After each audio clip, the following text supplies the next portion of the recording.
Panel, une présentation des boissons YouLife. YouLife, éveille-toi sainement. Salut, moi c'est Nico. Vous connaissez peut-être mon blog, pourlamode.ca.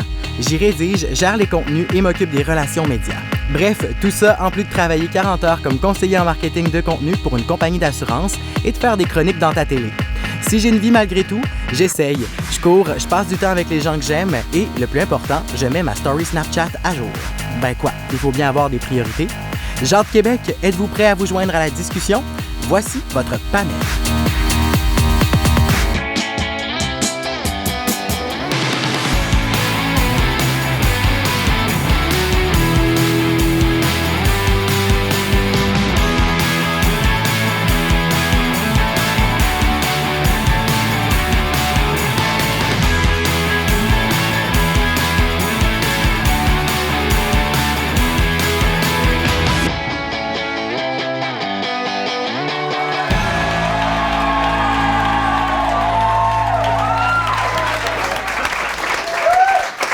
Bonjour tout le monde, bienvenue à cette nouvelle émission de Panel.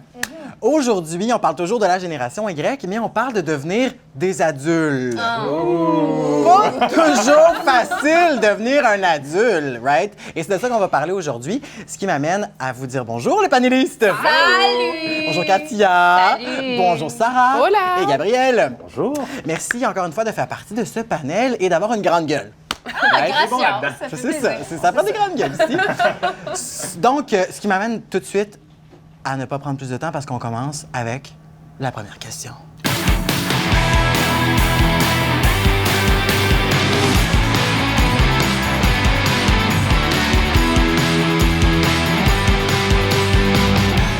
En terminant le secondaire ou le cégep, est-ce qu'il y aurait eu des cours que vous auriez aimé avoir pour ainsi devenir de meilleurs adultes? Hey. Ça, je pense qu'on va commencer avec Katia. Moi, je sais pas conduire un char. Ah, mais là, ça, tu peux pas demander ça à l'école. Attends, non, je peux le demander parce que, OK, j'ai, 28 ans, j'en ai pas l'air, je le sais aussi. J'ai pas de permis de conduire, OK? Mais pourquoi? Parce que j'ai tardé, j'ai été dans un collège privé, dans un pensionnat religieux. Elle voulait juste plugger qu'elle avait été dans un collège privé, je pense que c'est clair. Mais quelqu'un qui a pas les moyens, je sais que c'est payant, mais pourquoi c'est pas imposé dès le très jeune âge, un permis de conduire?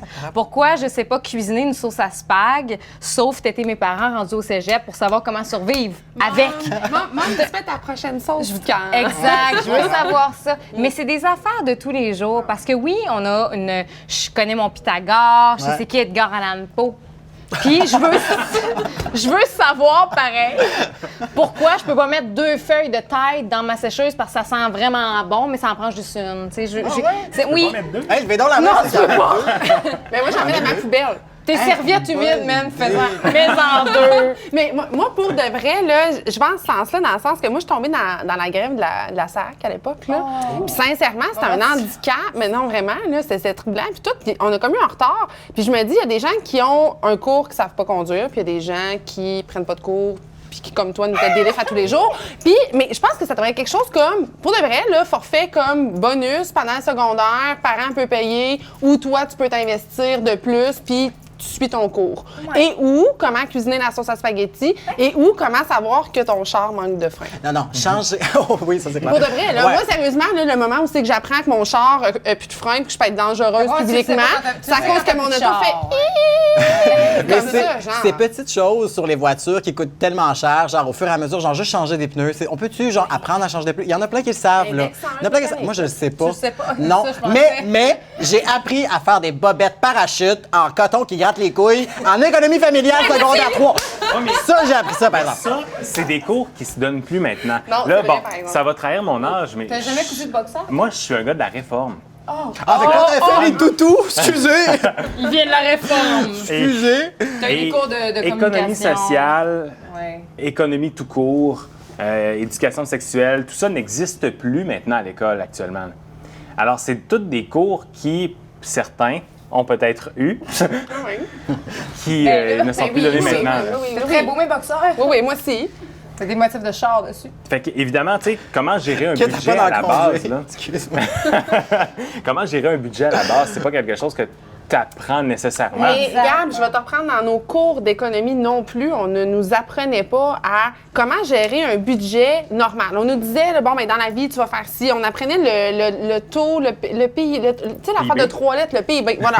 Hey, tu vois comment, Madeleine, je te salue. Sérieusement, on apprenait ce genre de choses-là. Mais tu sais, admettons quelqu'un qui a un salaire moyen avec des dépenses normales, genre payer son cellulaire aujourd'hui est une dépense normale. Comment tu dois te budgéter? Qu'est-ce que tu peux te permettre? On se calcule tout un 50 $ de restaurant par semaine, admettons. Tu sais, quel couple peut se permettre ça? 50 $ par semaine? Pour un couple, admettons.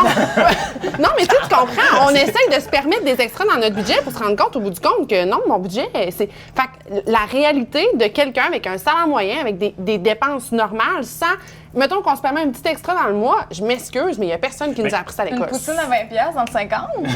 Poutine vide. Ouais, mais c'est ça, surtout que de nos jours, on vit de notre paye, dans le sens où on paye nos affaires, puis au final, on attend la prochaine qu'elle rentre. Ah, vraiment? On vit la de ce normalité qu'on a. des choses, là. Et puis, ben... Moi, je connais une seule personne qui a mis 10 000 $ dans un CELI en 15 minutes. Cette personne est dans la salle. Puis ça m'a tellement impressionné, je me suis dit, ben coudonc, je l'ai vraiment manqué. Moi, genre, comment ça, j'ai pas été capable de faire ça, moi? Un CELI, Nico, c'est? Un CELI, c'est un... C'est pas un PIB! Mais... Non, Non, mais c'est juste un comprends compte ce dans que je veux lequel dire. que tu peux te mettre, Libre c'est ça. d'impôt. Exactement. Pas comprend un ce que je veux dire. VI, c'est pas un CIA. Non, c'est ça, mais C'est- ça m'a full impressionné. Je me disais, ben coudonc, on est mal. Elle, en fait, clairement, elle étudie dans le domaine, puis elle était prête pour ça, puis elle voulait faire ça, mais en même temps, je me dis, crème, le monde, le commun des mortels, tu sais, on devrait être capable de tout le temps passer à cette affaire-là à l'avance. Exact. Donc, le commun des mortels te demande Puis- qu'est-ce que c'est. On l'a pas appris. Puis bullshit, là, ceux qui sont comme, ben moi, genre vraiment. Ouais, ben toi vraiment, mais genre, levez la main ici, ceux qui ont mis 10 000 $ dans un CELI cette semaine, je suis personne qui lève la main. Un CELI, c'est genre plein de sel ensemble, genre? Non, c'est pour Mais économiser. c'est conjugué. Mais tout ça pour dire, même les REER, tout ça, moi, c'est niaiseux, mais c'est mon travail de travailleuse autonome qui me dit, Sarah, si tu veux pas payer d'impôts à la fin de l'année, faut que tu te prennes un CELI, faut que tu te prennes un REER, faut que tu t'éduques là-dedans. Mais j'aurais aimé ça qu'on me le dise à l'école quand j'ai décidé C'est d'aller étudier en ça. com. Tu comprends? C'est ça. C'est le genre de choses que oui, ça aurait été plaisant d'apprendre, comme quand ton char n'a pas de frein. Et justement, Sarah, si tu vas avoir une Comme ça. retraite un jour, faut que tu mettes de l'argent de côté. Aussi, tu sais, puis qu'est-ce que ça implique? Combien faut-tu mettre de côté? Tu sais, je pense que toute cette partie fiscale-là, Comment mettre le poste sur le 4 quand tu veux que ton... Il y a toujours quelqu'un Non, qui mais demande sur le si 3. tu l'as mis sur le 4, hein? VHR, non, mets-le sur le 3, sur le 4. Non. Mais en même temps, ça, c'est peut-être pas notre génération. Penses-tu? Je sais C'est la pas. mienne? Avec les HDMI. On met ça encore ça sur le 4? Non, Je sais j'ai pas. pas Netflix, Non. j'ai YouTube. C'est vrai? Moi, ce que j'aurais voulu qu'on me dise, là, c'est comment installer un lave-vaisselle. Tu sais, là, nous, on est une génération qui bougeons, OK? Tu sais, on déménage, on n'aime plus l'appart, bon, on change, on s'achète un condo, on le vend. Excuse-moi, un lave-vaisselle, installer ça, c'est 200$. Puis quand tu fais venir le gars, là, en 35 secondes, il fait « c'est beau ». Puis là, t'es comme « hein? C'était ça, genre? J'aurais-tu pu le faire moi-même, s'il vous plaît? Qui m'a pas montré ça, genre? pas capable de Qui brancher est un capable? lave-vaisselle. Non, Je t'aime incapable. beaucoup, quand Puis même. ça vient, moi aussi, mais ça vient avec une responsabilité, apparemment, de s'il arrive un dégât d'eau, tu te sens vraiment coupable quand c'est toi qui l'as branché. Moi, je serais peut-être capable de vivre avec ça pour 200$. moi, effectivement, là, mettons, tu sais, ce cours-là, j'aurais peut-être pas pris parce que maintenant, dans la consommation et au niveau des achats, on nous dit si tu l'installes, c'est à tes Ça risques et inclut ça. périls. Ouais. Mais si tu payes cet extra-là et que c'est nous qui l'installons, la garantie vient avec. Exact. Donc, moi, en tant que T'aimes mieux consommatrice, ça. je pense que j'aimerais mieux jouer safety là-dessus. Tu es avisé. Par contre, oui, j'aimerais ça savoir comment réparer mon lave-vaisselle, comment trouver le minimum de rudiments, mon four, il marche comment. Oui, je sais comment mon four fonctionne, mais est-ce que j'ai des fonctions particulières? Est-ce que, tu sais, à quoi c'est censé... Non, le four, ça n'a pas rapport. Je parlais pas, mais Mais non, mais pour de vrai, il y a des choses de base, je pense, qu'on peut savoir en tant que personne et que non, on n'a pas appris ou on ne nous a pas montré à l'école. ouais, genre, tu sais, comme se faire un bas de pantalon, c'est quand même assez simple, là, OK? Oui, vraiment. Mais Mais pas.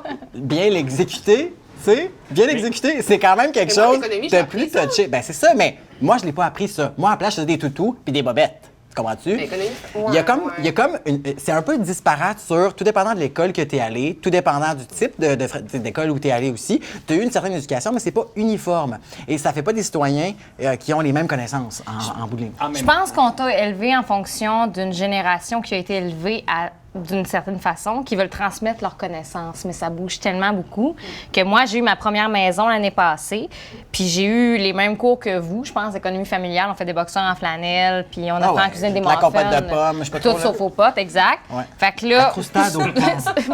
Fait que là, t'arrives là, puis j'achète ma première maison, mais je sais pas c'est quoi un 2x4, mais je sais que ça doit être fait en 2x4, puis je sais pas c'est quoi mes vivaces, puis mes Mais tu annuels. sais que ça mesure pas vraiment 2 par 4, genre. Non, mais tu vois. j'aurais aimé ça comme dit, vous allez plus avoir de une même. maison, vous avez des vivaces, des annuels. Voici du bardeau, voici du bois. Voici un robinet, voici... oui, Mais c'est vrai. Katia, Pas pire un que ça, robinet. c'est quoi acheter une maison? Ouais. C'est quoi acheter une maison? Qu'est-ce que ça comme inclut? louer une maison, mais tu l'achètes?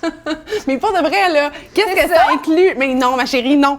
Qu'est-ce que ça inclut? Il y a comme un truc de garantie d'APCHQ qui s'appelle plus l'APCHQ. Ça fait qu'à Québec, tu payes beaucoup de taxes sur ta maison. Voilà, tu dois payer un X% pour c'est ton vrai. cash down. Après ça, tu dois payer une taxe qui te souhaite bienvenue, mais qui te coûte bien cher quand t'arrives. Bienvenue, ça me fait Tu sais, plaisir. Non, mais Moi, des c'est fois, ça. là, j'aimerais Pourquoi on ça- nous a pas appris ça? Exact. Des fois, j'aimerais ça, t'as un petit oiseau, là, dans la... Ça varie beaucoup, là. Ouais. Mais j'aimerais ça, un petit oiseau, être dans l'espèce de bureau de la madame, genre, mettons, à qui tu parles de ton taux hypothécaire quand t'achètes quelque chose. Moi, j'aurais Marianne, payé pour voir Marianne. ma face, à l'inverse, quand la fille me dit « Alors, quel genre de taux hypothécaire t'aimerais avoir? Il y a plusieurs types là, de façons. » Puis Ben, elle je me suis- parlait genre que ça peut être fixe ou whatever. Puis là, j'étais comme Je suis une bonne personne. Qu'est-ce que vous faites pour moi? Ben, c'est ça. J'étais comme, ben, qu'est-ce que les gens prennent d'habitude? Non, c'est ça, c'est quoi qui est à la mode de ce temps-ci? c'est Moi, ça. je sais faire des boxeurs en économie familiale. Qu'est-ce que vous pouvez pour moi pour mes tâches? Demande-moi pas quel genre de truc hypothécaire je vais te prendre, mais je peux vraiment te faire des boxeurs parachute anytime. Il faut revenir Anytime. quand même au fait qu'à l'école, il y a du temps. On peut pas tout dire non plus, Ben au non, sens c'est où il y a clair. des choses à apprendre qui sont là. Il y a une Et responsabilité aux parents aussi. il y a une responsabilité aux parents aussi, mais c'est ça, on peut pas donner tous les cours qu'on voudrait nécessairement avoir. Je veux dire, installer un lave-vaisselle, je m'excuse, Non, mais on rit, là. on Non, rit, je on le sais, mais ce que je veux On dire, jase. c'est au final, installer un lave-vaisselle, ton père pourrait te le montrer. Aller, par exemple, en Mais t'as un économie. bon point, Gab, mais c'est ben, pas tout c'est le peut-être monde qui quelque a chose un de plus père qui sait important comment à mettre. faire, tu sais. Moi, mon père est comptable. Mon père sait pas changer des pneus. Mon père sait pas poser un lave-vaisselle. Il aurait pas pu me montrer ça, même s'il est bien fin. Ouais, Hi, Dad. Puis même, je veux faire du pouce, que tes parents te le montrent, c'est une chose. Que tu veuilles que tes parents te le montrent, à cet âge-là... Hey, tu veux pas? Hey, no fucking way, là. veux Papa, pas? Sarah, aujourd'hui, papa Alain va te montrer comment changer tes pneus. Yeah, right. Hey, Sarah va aller sur MSN, puis Non, genre... sur Caramel, dans ce Caramel, temps-là. exactement. Comment Par changer contre, un pneu dans une excuse-moi, tempête je de m'en vais neige, sur mais je sais c'est quoi un université. stratus? non, mais c'est vrai. Par contre, je me rappelle, j'avais un prof, deux profs, Jean et Stéphane à l'époque à mon école, qui, écoute, auraient pu m'apprendre à parler grec. Puis j'aurais fait, OK, right. Aucun problème, je vais le faire. Pourquoi? Parce que ces profs-là m'allumaient, me stimulaient intellectuellement. Puis j'avais le goût d'apprendre. Donc, eux m'auraient montré comment changer mes pneus, m'auraient montré comment poser mon lave-vaisselle ou comment gérer peut-être l'achat d'une maison. Mais crime, peut-être que je ne l'aurais pas assimilé à 150 mais j'aurais appris de ça, par contre. Mais tu Très connais bon toutes point. tes sortes de nuages maintenant. Et Voilà. on a Bref. posé justement la question, là, je vois qu'on aurait vraiment pu continuer longtemps, mais sur les réseaux sociaux, on a posé la question un peu avant l'émission, puis les gens ont répondu des choses qui font bien du sens. Genre, mettons, là, comme nous autres. Là. Plus qu'un lave-vaisselle. Ben, plus qu'on avait vaisselle, c'est ça. Ben, comment faire un budget familial est sorti énormément, mais j'ai bien aimé ceci. Les crises d'impôts. On va faire un quoi? Pas de danger qu'on nous montre de quoi il va falloir de quoi qu'il va falloir répéter à toutes les années. Pendant ce temps-là, mes boxeurs cousus, hey, elle aussi, ça l'a marqué. Mes boxeurs cousus, ça, Colin. mes boxeurs cousus puis ma soupe d'économie familiale me regardent en riant en faisant des high-fives au théorème de Pythagore. Sérieux, C'est wow. moi, là. Vraiment. Il y en a, savais. il y en a qui auraient souhaité avoir des cours sur la politique. Ben, Mais ça ça, dépend quoi, des gens. des fois, avec l'histoire, tout dépendant encore là, de quelle génération on est, de l'école dans laquelle on était, on peut avoir une certaine connaissance par rapport à ça, mais est-ce qu'on est disposé à cet âge-là de s'intéresser à ça? Pas certaine. Non. Ben, peut-être que ça pourrait aider justement des gens à s'intéresser à ça, à Ah, s'impliquer bon, là-dedans j'en ai aussi. eu à l'université, là, puis Non plus. mon intérêt est en vacances en ce moment à, genre, Aruba. Vous avez fait secondaire, cégep, université. Est-ce qu'il y a une affaire que vous n'avez pas appris, un cours que vous n'avez pas eu, que vous vous dites, ça aurait été utile? Le cours qu'on n'a pas appris, c'est comment se faire un budget. Il faut l'apprendre par nous autres mêmes par après. Ça aurait vraiment été le fun d'avoir des petits cues qu'on aurait pu se faire. T'sais. Tu sais, un cours qui t'aide pour la vie, là, ça devrait s'appeler cours de vie. Là. Puis c'est juste qui te montre comment faire un chèque, comment payer tes impôts, comment agir socialement, pas faire de malaise. Comment faire des recherches d'emploi ou aller postuler dans des pour des jobs, faire des CV, tout ça, je pense que ça aurait été une bonne chose aussi. Là. Gérer mes finances et faire mon rapport d'impôt comme une grande personne. On passe tout de suite avec notre prochain invité qui, lui, va nous expliquer comment ils font maintenant dans les entreprises pour pallier avec une génération comme nous. Oui, tu sais, une génération un peu spéciale qui voulons travailler moins, mais toujours gagner autant d'argent, genre que nos parents.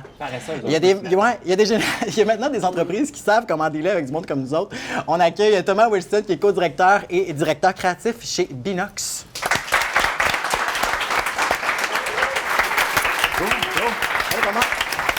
Bonjour. Hey, merci d'être avec nous autres. Ça fait plaisir. Premièrement, pour ceux qui sont peut-être moins à l'aise ailleurs au Canada sur qui est Binox, c'est quoi l'entreprise? En fait, Binox, c'est une entreprise de jeux vidéo qui a été fondée à Québec. Donc, on est là depuis 2000. Ça fait 16 ans déjà qu'on a fêté notre 15e anniversaire l'année dernière. Bon anniversaire! Merci. Merci beaucoup.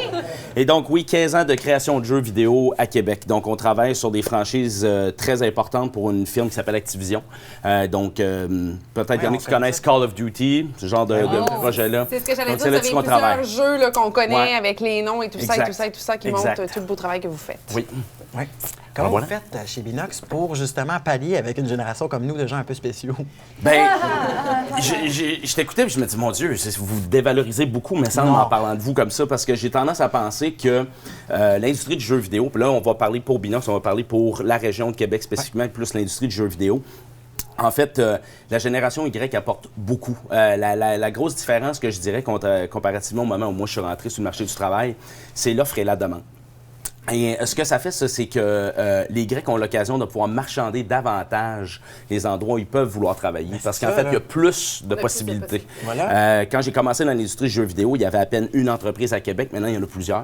Et ce que ça fait, c'est qu'en fait, ça nous met dans une position, en fait, la personne, la génération Y va dire « Qu'est-ce que vous m'offrez? » Pourquoi j'irais travailler pour vous? Pourquoi ce serait le fun de travailler pour vous? Pourquoi ça m'intéresse?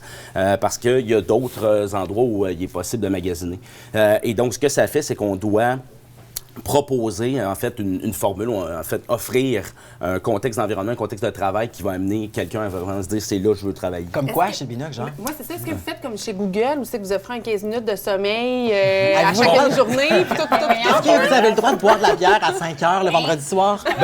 Oui, effectivement. En fait, on a certaines offres. Donc, on a, par exemple, les céréales, les fruits qui sont offerts gratuitement tous les matins.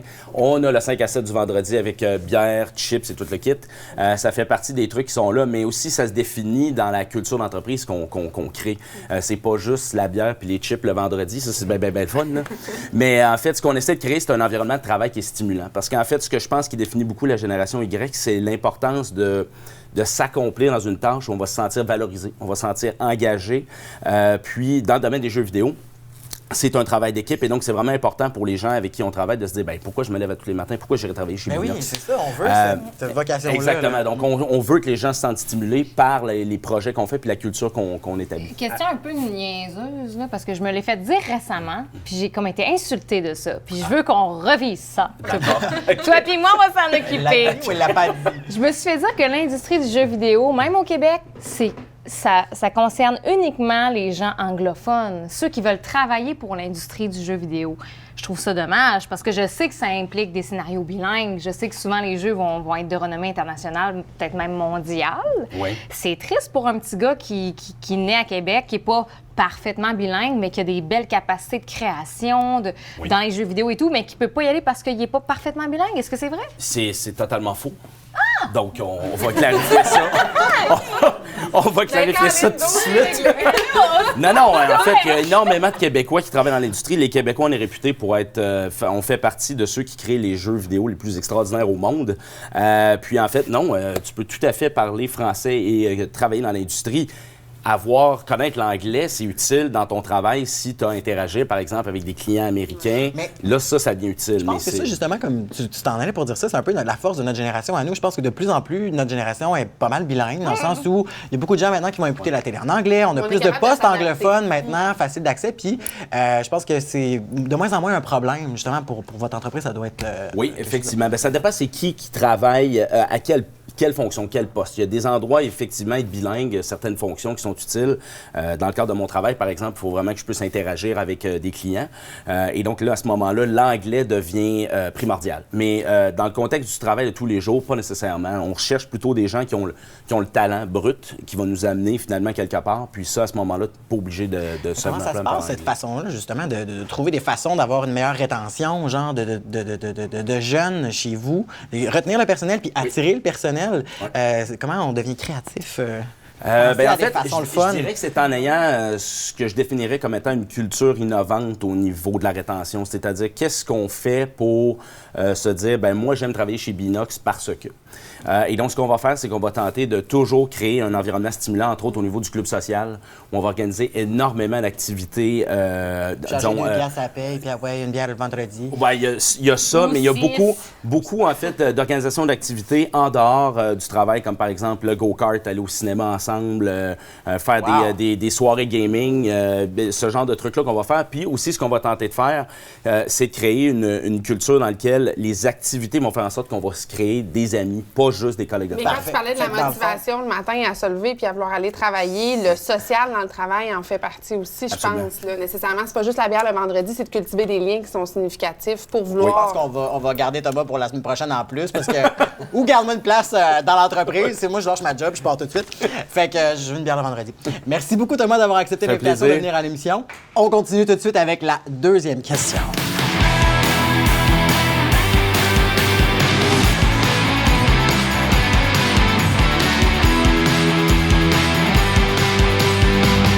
Bon, on l'a dit, on est une génération qui veut peut-être travailler un peu moins, mais on veut quand même beaucoup de sous dans la vie, parce que nous, on a des selles à 75$ à payer par mois. Puis, ceci dit, comment nous, dans le fond, on arrive à faire un choix et à se dire, moi, je veux moins travailler, je veux faire plus d'argent. C'est quoi les pour et les contre? Est-ce qu'on veut travailler, voyager? C'est quoi les pour et les contre de tout ça? Mais pour de vrai, ce sera pas peut-être profond nécessairement, mais j'ai eu un emploi pendant vraiment longtemps tellement bien payé, mes parents étaient fiers de moi, tapent dans le dos, je suis comme, j'ai mon petit bureau en tapis, puis tout. T'avais-tu tes parents avant? Oui! En tapis! Oui. Fait que là, finalement, je me suis dit, j'ai pas étudié là-dedans, j'ai mis des milliers de dollars à l'université, dans un bac en or, pour être... tes parents devaient être contents! Atroce. Pour travailler dans le domaine que j'aimais, finalement, on laisse ça, parce qu'on sait que c'est pas facile de trouver un domaine, mine de rien. On est chanceux de faire ce qu'on fait aujourd'hui. Oui. C'est super difficile. Fait que je me prends un métier qui me... Gabi, on a travaillé ensemble, OK? On va vous le dire, Scoop, on a travaillé ensemble. On dira pas pour qui qu'on a vendu des assurances au téléphone. Finalement, on se ramasse à faire ça. Puis à un moment donné, je me suis dit, je suis payée tellement bien, mais il vient tout le temps que ta passion revient. Puis tu as un choix à faire. Soit je drop de salaire, je change mon appartement de conditions, je me serre la ceinture, mais je fais ce que j'aime, puis je suis heureuse, puis j'arrête de boire du vin en écoutant Gossip Girl. Ou, je fais ma vie de quoi. Puis je l'ai fait. Je veux dire, au bout de plus de 2 ans, j'ai dit, je fais le move, je drop de salaire de quasiment 6$ de l'heure. Puis je fais ce que j'aime, je suis sûre que ça va finir par me redonner quelque chose. Puis je l'ai fait. Puis faire ce qu'on aime dans la vie, c'est pas un luxe, là, non? Mais j'ai calculé tout intelligemment. Je me suis dit, mettons que je garde le même emploi, comment ça m'aurait coûté de psychologue pour essayer là encore une fois? C'est la partie santé mentale aussi qui est importante quelque part là-dedans. De bouteilles de vin, donc de psychologue aussi. Voilà. Et etc., etc. Donc je me suis dit que c'était beaucoup plus rentable. Finalement, de dropper de salaire. On a eu le même choix finalement à faire, pas au même moment nécessairement, mais... Tu bois pas de vin, toi, il me semble? Oui, j'en bois. Moi, je l'ai vu en boire déjà. Il y en a qui vient chez nous. C'est ça. Aux fraises. Mais tu sais, la question, c'est de savoir à ce moment-là, est-ce qu'on quitte un salaire qui est, ma foi, très intéressant, avec des vacances, 35 heures semaine, à un emploi qui, à ce moment-là, m'en offrait 12 heures semaine, où justement, je baissais à peu près du même salaire que ça. C'était finalement moins payé qu'à peu près n'importe quoi, finalement. Ouais, c'est ça. Et des fois, la vie est bien faite, puis on finit par avoir d'autres opportunités. Mais c'est faire le saut qui devient difficile, mais aussitôt que le saut est fait, à ce moment-là, tu serres les doigts, puis tu fais ce que tu aimes, puis tu espères que ça va t'amener justement à faire quelque chose de... Puis il y a aussi une chose que même tu peux tomber dans ta passion, mais ta passion peut te coûter aussi. Tu peux te mettre à travailler beaucoup d'heures le salaire soit moins grand, mais que tu t'épanouis, que tu sois bien en tant que personne. À un moment donné, tu fais comme, est-ce que je veux faire moins d'heures puis être payé plus cher ou de travailler plus, mais pour quelque chose qui me rend heureux fondamentalement dans la vie? Je pense que ça peut en venir à ça. Mais après ça, le problème, veut faire des bébés, veut avoir la maison, la passion, tu fais comme, il fait quoi avec la passion? Parce que ça aussi, c'est une autre question. Tu m'étourdis beaucoup. C'est quand je parle espagnol. Pose une question. Je pense qu'il y a une caractéristique à notre génération, et on l'a vu justement avec notre invité un peu plus tôt, on est des personnes qui sont des passionnés et on vit des passions. Alors, il y a même aussi les employeurs qui doivent essayer de trouver des façons de nous garder avec eux, nous garder stimulés également, par exemple, justement, avec des chips et de la bière le vendredi après-midi. Voilà. Juste Parfait. C'est qui ton employeur? Mais vous trouvez pas qu'on est un peu victime de notre propre sort aussi, dans le sens où, tu sais, oui, on fait des choix, puis là, quand ça dure un certain temps, on est bien, on est content, on a fait un grand saut, puis là, on fait ce qu'on aime, puis là, souvent, quand on fait un grand saut, c'est pour quelque chose qui soit un domaine artistique ou un domaine peut-être qui est un peu plus précaire, puis il y a des moments où on regrette, tu sais. Trouvez-vous que ça vaut la peine, les moments où on regrette par rapport à d'avoir fait le grand saut, tu sais, c'est quoi qui pèse le plus dans la balance? Moi, je pense que c'est comme un petit peu, on parle, oui, du domaine culturel, artistique, peu importe, mais même au niveau des sports. Tu sais, quelqu'un qui va dire, je m'investis pour un sport. Non, mais c'est ça pareil, là, quelqu'un qui va décider de dire, bon, mais je m'entraîne pour devenir un athlète professionnel, que ce soit le hockey, le tennis, que vouloir s'en aller aux Olympiques en gymnastique ou de vouloir faire le Pee-Wee 3A, là, je connais rien au hockey, je sais pas. Mais tout ça pour dire que quand tu décides de t'investir là-dedans, de consacrer du temps, des heures, à un moment donné, tu as quand même, par exemple, la madame à la maison qui veut faire des bébés, qui trouve beau dans ton sport, mais qui a le goût, à un moment donné, de construire quelque chose là-dessus. Puis oui, à un moment donné, ta passion en vaut la peine, mais même tu te poses la question à savoir, bien, qu'est-ce que je consacre, pourquoi? Puis je pense que c'est là que le questionnement se pose. En même temps, là, on a tous des amis, puis là, tout le monde, OK, cut the crap. On a tous des amis, là, qui sont comme genre... on les voit sur Facebook, maintenant, je m'en vais, Pura Vida, genre, puis là, ils font du surf à une place une journée, après ça, genre 2 semaines après, ils sont à Los Angeles. Puis là, je me dis, mais ces gens-là, genre, font quoi? Genre, ils voyagent tout le temps et ils ont de l'argent, on sait pas trop d'où ça sort. Ils ont peut-être eu un cours d'économie familiale qu'on n'a pas eu. Ben, c'est ça! C'est clair que c'est ça, là. À quelque part, il y a quelque chose qu'on n'a pas compris. Puis là, je me dis, ouais, il y a des choses qui marchent pas, là. Papa, maman. En même temps, je pense que quelqu'un peut effectivement travailler un moment de sa vie dans un emploi qui dit ce sera pas ma job de vie pour se mettre des sous de côté, aller vivre ce trip-là puis repartir. Ou il y en a qui vont le faire en finissant leurs études et bravo 150 fois à la personne qui va faire ça. C'est clair. De dire j'étudie, je mets des sous de côté puis Dieu sait que ça coûte cher aujourd'hui étudier, il n'y a rien qui se fait gratuitement. Puis après ça, je m'en vais trapper. Je m'en vais chasser. Je m'en vais me taper le trip d'une vie, que ce soit de 3 mois, de 6 mois, de 9 mois, ou advienne que pourra, tu sais, parce que moi, je sais bien personnellement, à l'âge où je suis rendue, c'est pas vrai que je serais game de partir un an comme ça on the way puis faire comme salut, je m'en vais faire du surf. Guillaume est animatrice pour aller à Invasion, lâche-nous. Non, mais c'est pareil. Non, mais justement, tu fais des choix Ça va intelligents. pas, Tu fais des choix c'est des choix intelligents. J'anime à la radio, j'ai une voix de Dieu, OK? Ça suffit. Attendez, il y a du monde comme eux qui sont bien placés pour dire « Ah, mais moi, les métiers artistiques, t'es animateur en radio, t'es animatrice à TV, tu es Nico Trudel. » On se calme. Moi, j'écris des mots pour des magazines. On gardera ça pour la prochaine émission. Hein? C'est déjà tout. Je sais, on aurait vraiment pu en parler encore longtemps. On arrête ça là pour le moment. Je vous remercie énormément, les panélistes, d'avoir été là. Merci beaucoup. Merci à vous en studio d'être venus faire votre tour aujourd'hui. Vous étiez beau encore. Un gros merci. Un gros merci à YouLife aussi qui nous tient bien réveillés et sainement avec nos boissons d'aujourd'hui. Puis suivez-nous pour la prochaine émission sur les ondes de Belle Téléfibre et Canal 1 et partout sur le web. Sur ça, on vous dit à la prochaine.